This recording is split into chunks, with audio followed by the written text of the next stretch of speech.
अस्सलाम वालेकुम, आप देख रहे हैं PA न्यूज HD और मैं हूं आपके होस्ट सादिया बतूल। शामिल करते हैं आज की अहम खबरें। वजीर आजम से चीनी सफीर की मुलाकात। चीन के सफीर इज़्ज़त-ए-माब जियांग ज़ेडोंग ने आज सुबह वजीर आजम से मुलाकात की।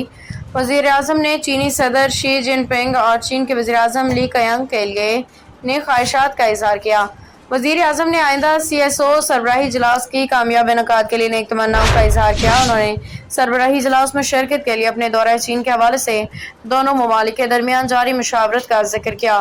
पाकिस्तान और चीन के दरमियान तारीखी गहरी आहनी all weather strategic cooperative partnership का जिक्र करते हुए वजीर आजम ने कहा कि पाकिस्तान CPEC के जारी मंसूबों के कामयाब नफाज के लिए चीन के साथ मिलकर काम जारी रखने के लिए पूरी तरह पुरअज़्म है। वजीर आजम ने चीन की जानिब से माली इक़्तिसादी मदद के लिए पाकिस्तान की जानिब से दिल की गहराइयों से दोस्त मुल्क चीन की तारीफ की, जिससे पाकिस्तान की मैशत को मुस्तहकम करने में मदद मिली। इसके नतीजे में मुल्क के मैक्रो इकोनॉमिक आउटलुक में बेहतरी आई। उन्होंने मज़ीद कहा कि यह हुकूमत के समाजी इक़्तिसादी तरक्की के एजेंडे के लिए अहम है। चीनी सफीर जियांग ज़ेडोंग ने वज़ीर आज़म को पाक चीन दो तरफ़ा ताउन को मुख्तलिफ पहलुओं से आगाह किया।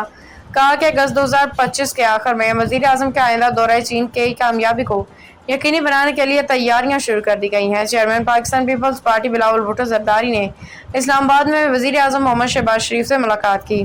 इस्लामाबाद वज़ीर आज़म मोहम्मद शहबाज शरीफ ने PP के चेयरमैन बिलावल भुट्टो जरदारी की सरबराही में आला सतह के सफारती वफ़द के एजाज़ में इशारा दिया, जिसने हालिया भारतीय जारियत पर पाकिस्तान के नुक्ते नज़र को उजागर करने के लिए हाल ही में अहम आलमी दारुल हुकूमतों का दौरा किया।